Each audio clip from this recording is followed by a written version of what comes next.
Hello, everyone. Good afternoon. Thank you so much for taking the time to join us for our webinar today. I'm being joined by Joanne Ellis, who's the commercial manager for Las Torres Patagonia. She's going to be talking to us about a new program that they've developed in this COVID era, known as the Bubble program. So before I let her take over, I will take a quick minute to introduce our portfolio to you. So, of course, my name's Jenna and I work for Emerging Destinations. We represent cool companies and cool places. As I mentioned, Joanne is joining us from Las Torres Patagonia. Just to give you a little brief overview of our portfolio, in South America, we're representing the Guyana Tourism Authority, also Cruz Andino, Jungle Experiences in Peru. We have Grand Hotels Lux with properties in both Uruguay and Argentina. And we also have Terra Nova in Costa Rica. So again, we have an African portfolio as well.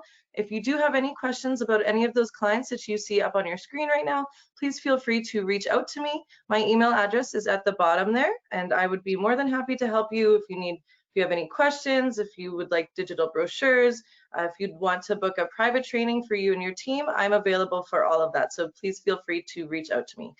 And just a couple housekeeping items to go over before I hand things over. So the first thing is this webinar is being recorded. So everyone will receive the recording in the webinar follow-up next week. So if you do have to step away, answer a call, don't worry, I'll be sending it over to you. And also, we would love for you to participate. So please, throughout the presentation, send over any comments or questions that you might have. At the end of the session, I will take a couple minutes to ask Joanne some of the questions. So again, time permitting, we'll try to get through as many as possible, but if there are a couple that we miss, we will get Joanne to answer those and send them to you in our webinar follow-up as well. So please feel free to type any of those through, and I will be joining you at the end for the Q&A. And I will hand things over to you now, Joanne. Thank you very much. Well, I'll just present myself, Joanne Ellis. I'm the commercial manager for Las Torres Patagonia. I'm British, but I've been living here in Chile for 20 years. And here you can just have a quick glimpse of the destination that I'm about to present to you. First off, I'd like to give you an idea of exactly where we are. So Chile, as you're aware of where we are, in the very lowest part of South America, and Torres del Paine National Park is actually located in the southernmost region of Chile. It's located in the Magallanes region, which is served with 2 airports and 4 international airlines. You can see in that second map, the red dot basically gives you the location of the park. In the center map is outlined the area of the park, which is over 220,000 hectares. And on the right-hand side here, we have a map which shows exactly where Las Torres Reserve is located. It's located in the very heart of Torres del Paine National Park and is the only territory which is private territory within the park. Before I go into details about exactly our tourism adventure offer, I just want to give you a little bit of a background about the family, because this is about a family story.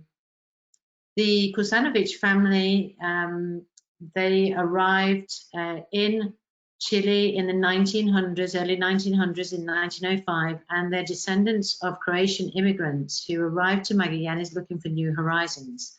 And they bought the ranch, which was originally called Estancia Torres del Paine, in 1979. At the beginning, they bought the ranch as a working cattle ranch, and suddenly in the late 1980s, they started receiving people knocking on their door looking for shelter, looking for food, adventurers looking to climb the Las Torres peaks, which are on the other side of the valley there, which is on the left-hand side of the photograph. But as the family grew, they started to realize that there was a need for tourism and a need to offer different services. And in this photograph on the right, you can see there's 2 boys. The 2 boys there now are current directors of the business and actually are in the day-to-day running. Very important to mention that because of the history of the reserve, the family history, and obviously the culture, it's really important for the family, it's part of their philosophy, to conserve the Patagonian heritage. And they have, in actual fact, they actually have a ranch on the way to Torres del Paine, which they have as like a live museum. So it's a very important part of the characteristics. It's very important to say that Las Torres does have a very authentic Patagonian identity and heritage. And in 2013, as I said, that originally it was bought as a working cattle ranch. But in 2013, they decided to move all the cattle from the reserve and maintain the 200 horses that they have. But now to conserve, to concentrate on conservation, nature conservation, and also the culture of Patagonia. This is all the people that work for the ranch, they wear the traditional gaucho Patagonian elements. It's very real. Here you would see that our Baquianos, which are the equivalent of the gauchos, they basically this is real. They share mate, they have traditions, they really live the culture. Here you'll see that in the reserve, one of our outstanding features is that we offer many different experiences and many different alternatives for lodging.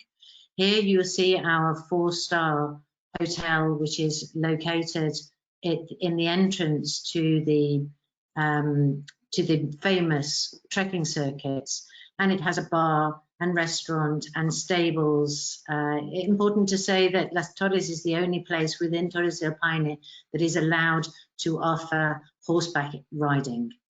And amongst our best sold programs are the all-inclusive hotel, Puma trekking program, and also the bubble experience, which I'm going to explain in a few minutes. Here we see a map of the park. On the left-hand side here, the white body, this is where is the southern ice field and the navigation. And here is where marked in red is one of the famous trekking circuits, which is the W circuit.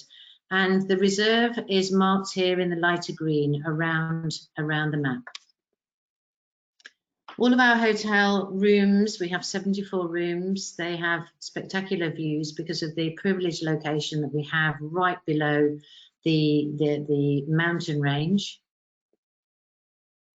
All of our infrastructure was built to take advantage of that incredible view, and so that you can feel immersed as much as possible within the nature that's surrounding. We pride ourselves on authentic cuisine. In our bar, we have very famous sustainable cocktails, which are made with recycled glass or containers. We use copper straws. We also use ingredients from our garden, and we brew our own beer. Now that I've mentioned the garden, this is one of the key features of the destination. We have a kitchen garden just behind the hotel, and it's a regenerative kitchen garden which uses biointensive practices. We offer a garden to table offering, and just last year we produced over 3 tons of fresh fruit, vegetables and herbs. And also we were able to recycle 13 tons of organic compost. As you can see here, we invite our guests to come into the organic garden and to help us pick the daily produce. We explain to them about our different processes, and eventually it lands and is presented on a plate to our guests. Conservation is a very important part of the philosophy, and especially of the new generation. And we have many ongoing projects. We have reforestation projects related to the conservation of flora, fauna, and hiking trails.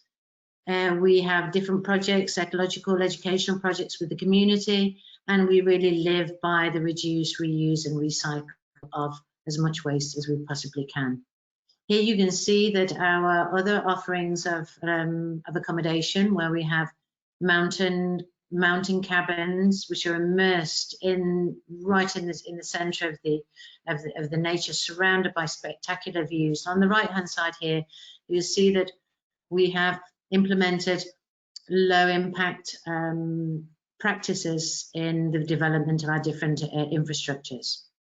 But now I just wanted to get down to our bubble travel experiences. These are new experiences that we have developed, keeping in mind the current situation, the need for security, for extra protection, the need to give confidence to our clients that they can travel, it is safe to travel, if you take precautions, we can reduce to the absolute minimum any possible risk. And we have two main types of bubble travel experiences that we're offering. One of them is the 100% private experience, whereby the guests arrive at the hotel, at the airport, which we have two airports in the region. We have Punta Arenas, which is 5 hours from the park, or Puerto Natales, which runs between December and March with flights. That's only 2 hours from the reserve. We will go and collect our guests in a private exclusive van, which has been doubly sanitized, which has a chauffeur and a guide, which will be exclusive to the group during their stay. And we return, obviously, the guests in the same way we will return them to the airport.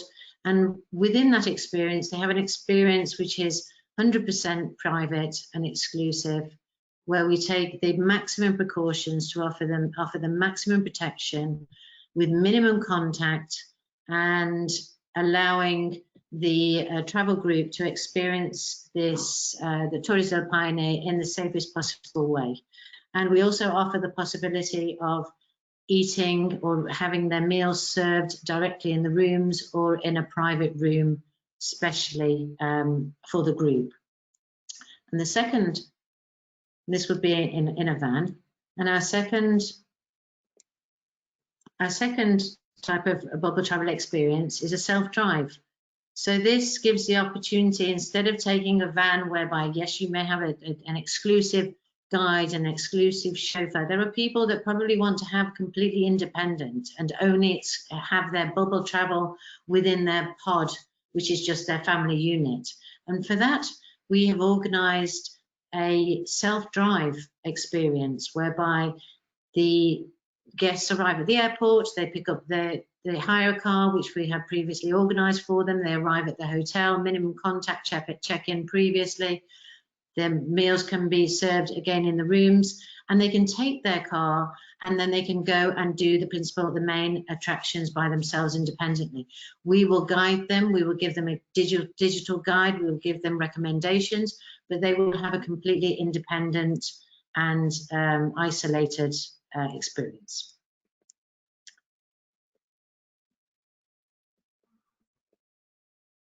And before finishing my presentation and opening up for our conversation, I just wanted to say that we are officially open. Las Torres Patagonia is open. As of the 30th of November, we are open with our W trekking circuit. The camping, we have camping, which is camping, full equipped camping with a tent already set up, with sleeping bags and everything totally ready for people to arrive and just sleep the night and have the meals as well ready. Our mountain hostels are open as of the 1st of December, and our 4-star hotel is open as of the 29th of December, and our season runs until the end of April. Just to quickly flick through our safety promise, which is our commitment to protocols to help protect everybody, our staff and our guests, against any risks of coronavirus. We are implementing all of the protocols that have been recommended by nationally, internationally, by the Adventure Travel Association. We have contracted services to accompany us in the operations to ensure that we're doing everything as we should. We're being certificated, so we're taking absolutely all the precautions, implementing all the procedures, investing in new technology, the best technology to implement these operations the most efficiently possible, implementing QR codes and information online. And we have a new super duper website, which is lastorres.com, which will give you a very good idea of all the experiences that we offer, the excursions, the circuits, the programs. We will soon have a section especially for agencies, so that you'll be able to go in there and have access to information, to photographs, to videos, and with that, I would like to finish my presentation and thank you for your attention, and now pass back to Jenna to see what questions you might have for us. Awesome. Thank you so much, Joanne. Just one thing here quickly. Can you put the W-Trek map back up on the screen? We just had somebody requesting to look at that one. Okay. I'm just going to flick back through. Sure. Okay, just so that I don't lose it. Okay. Okay, there we go. Perfect. All right, so there you go, Michael. That's back up on the screen, so we'll leave that up there for you for a few moments. And we have lots of questions coming through, Joanne, so thank you so much for that presentation. It was short, sweet, and filled with information, so that's wonderful. Now would be the time for everybody to type through your questions. I know we have a lot coming in here, Joanne, so we'll try to get through as many as we can. The first question is, are activities like horseback riding, hiking, guide included in the bubble price?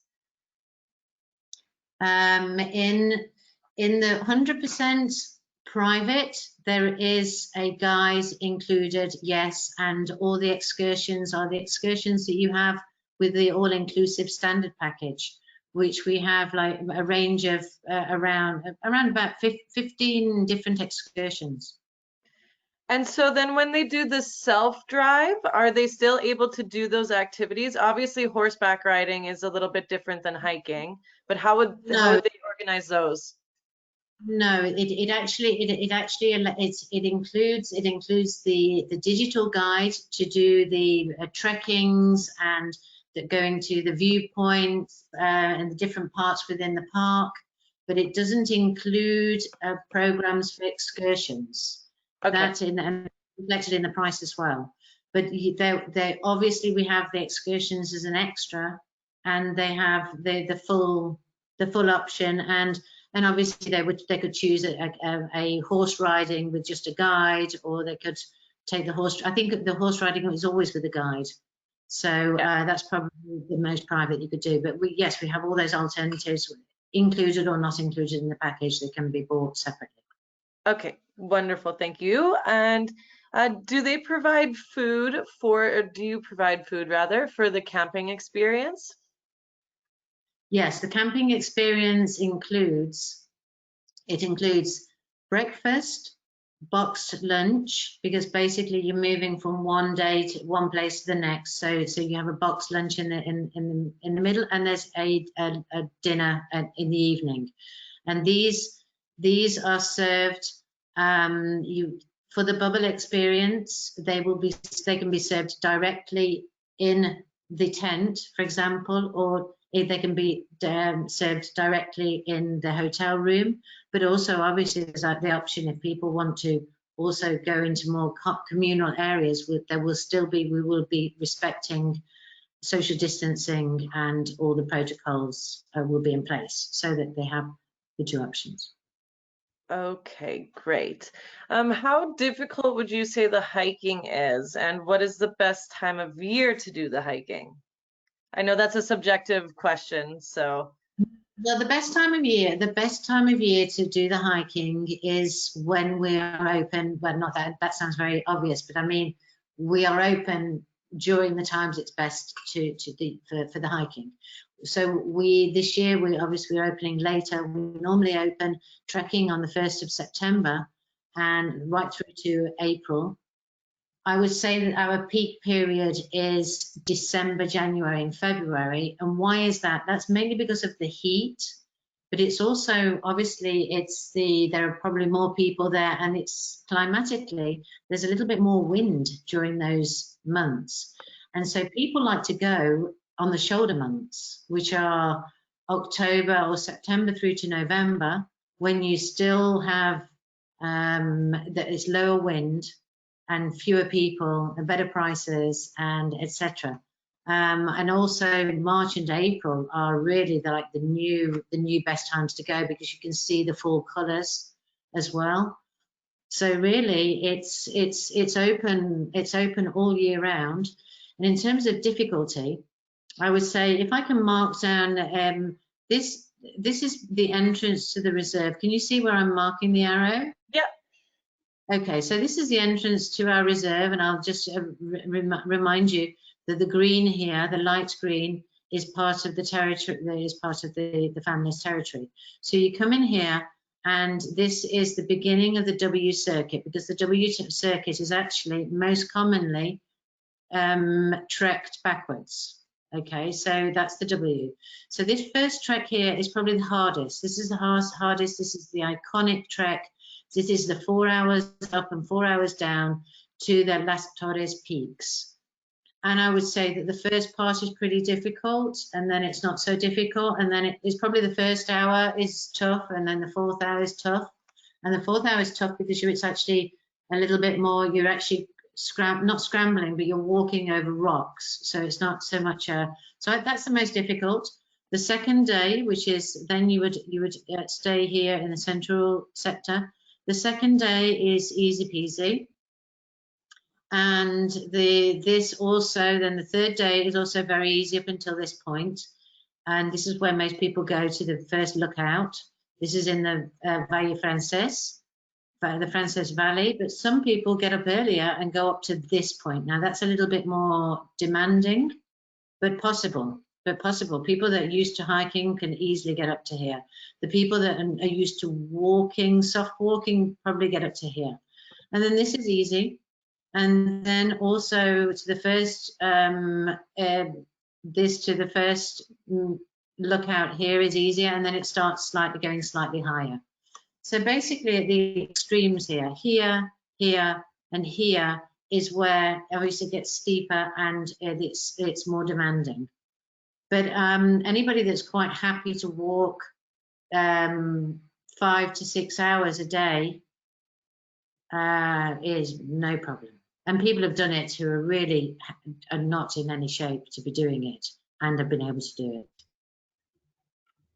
Thank you so much for that thorough answer. That's wonderful. Are you currently offering transport from Las Torres to the Argentinian side in Califate? We will be. We offer that. We offer the regular transport from Punta Arenas, Puerto Natales, or Calafate within our programs. At the moment, the borders were opened to foreign non-residents in Chile on the 23rd of November. But we're only in step 1, and step 1 basically means it's open, but only the air border is open, and only open for flights that are arriving into Santiago. So we're waiting for the next step, which should be borders, which should be land borders, and one of the, well, obviously it'll be, we have a very important land border with Argentina, and so we're hoping that will be open from the Chilean side. We understand that from the Argentinian side it's open, so it should be very soon before Chile and Argentina are able to align themselves in that respect. Okay, great. Is there a minimum stay at the hotel currently required?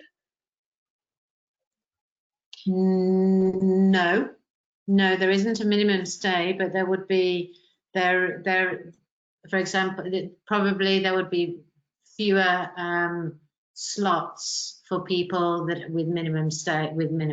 But no, there isn't a. If somebody wants to stay one night, a bed and breakfast, they can stay one night bed and breakfast. If it's available. Yeah. Is there still availability for January and February for Yes. the bubble experiences? Great. Awesome. Good to hear. Are you offering any special rates for travel advisors right now? We're not, but that doesn't mean to say that's because we don't have any. It's because we haven't got to that yet. So we'd be happy to chat with you, Jenna, about this and you know, see what we can do to help motivate the sales. And so yeah, let's talk about it. And so for the tented camps, are those permanent camps that people would be traveling to when they're doing their hikes? It's already going to be set up for them?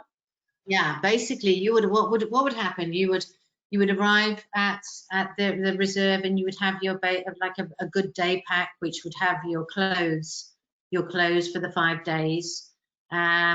And you would arrive, you would register, you would be shown your tent. The tent would be completely sanitized. Everything in it is completely sanitized. You will so you will stay there. You can have, like I mentioned, you can have the food delivered directly to the tent, so you've got maximum protection. Yeah, that's going to work. Are the refugios open as well for the shared camping? I mean, I'm assuming that would be slightly different now. Well, the mountain hostels are open, and we have procedures, and we're following the procedures. And I would say the main impact is the number of people per room. So we have rooms for 8 people, so that there will be a limit of the capacity of the use of those rooms. There also will be a capacity limit in terms of the restaurant, so we'll be dining in shifts, as it were, to maintain the social distancing. So yes, we can operate the mountain hostels and the food and everything, but obviously with more limited capacity, so which would mean more turns in terms of restaurants, etc. All right. And that would be shared rooms and shared bathrooms as well in those camping areas. Yes. I mean, we would obviously, the ideal would be, we would be happy to be, the ideal situation would be to have closed groups in the rooms. And obviously make people more comfortable, but we still do have shared male bathrooms and shared female bathrooms.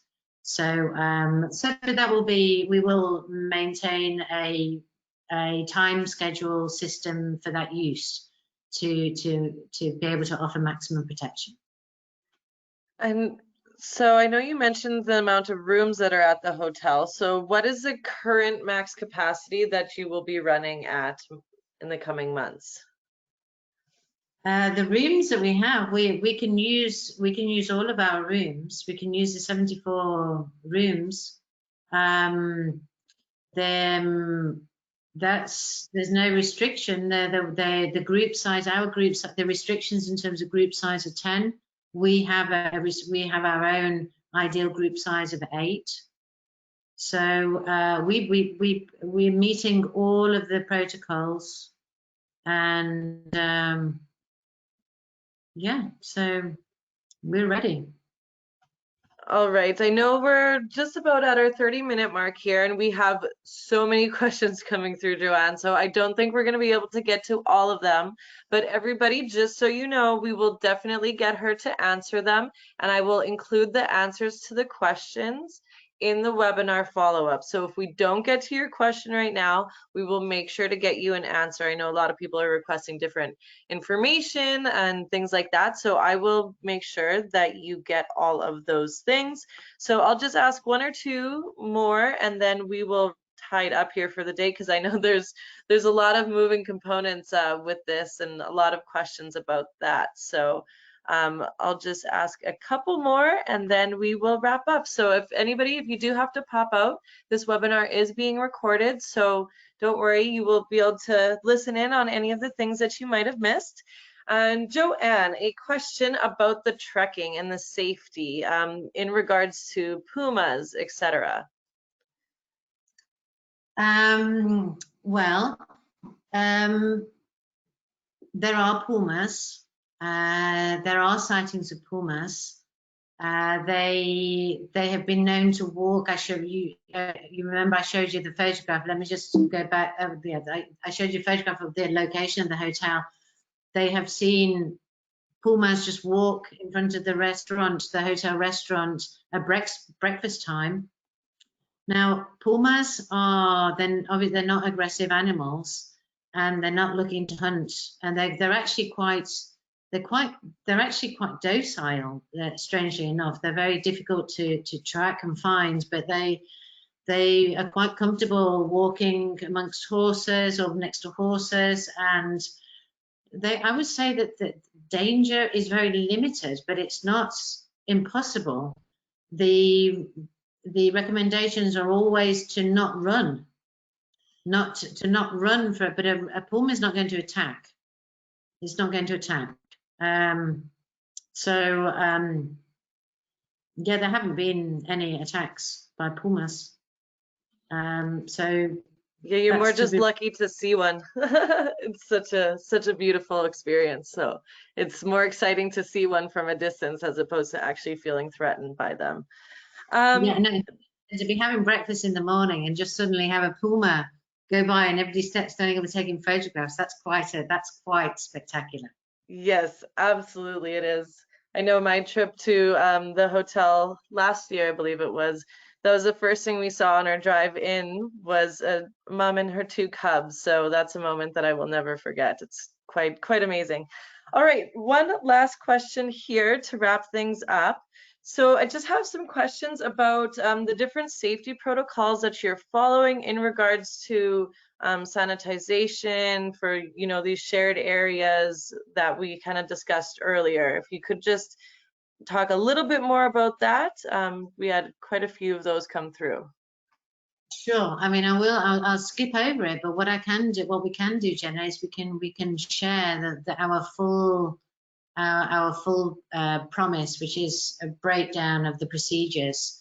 And we pride ourselves on the fact that once the pandemic really, took scale, we have an emergency committee anyway, because obviously we have to be prepared for possible fires, emergency within the park, and we got into action straight away, and we have got a very detailed protocol, which in terms of information, we have contactless information, we have pre-check-in online, sanitation, complete sanitation of all our vehicles, all the rooms, all the public areas, totems in all the principal areas where we will be constantly taking people's temperature. We have alcohol dispensers, the hand sanitizer dispensers throughout. All our staff are, apart from using face masks, we have organized all their different shifts so that people are in their same group, so that we have the traceability of everything. So we're taking all the precautions, not only for our guests, but for our staff as well. We have a complete team of people. We're being certified by everybody that we need to be certified by. We have a platform, an online platform, which is measuring, following our procedures and recording that we are following procedures, etc. Honestly, it really couldn't be any more complete. And our teams are already in the park because we're already open, and so all these protocols are actually finally being put into into practice, into real practice, and everything's going fine. Yeah, so I will send, as Joanne mentioned, I will send you along those documents as well so that you can see what's being done on a daily basis in regards to what Joanne just touched on. So I will send that to you, as well as I will include information about the bubble experiences. We have quite a few questions about those and the different inclusions. So I'll make sure that we outline those as well for you. But just to keep things under time limit here, I'm going to wrap up there. I know there's so many questions for you, Joanne, so we'll have to get you to answer those. But thank you, everyone, for joining us. Thank you for your time today. And thank you as well, Joanne, for your time and for sharing a little bit with us about Las Torres Patagonia. No, it's my pleasure. We'll be waiting. We'll be waiting when everybody feels safe to travel. We'll be waiting. You and the Pumas. There you go. Me and the All right. Thank you so much, everybody. And until next time, have a wonderful afternoon. Thank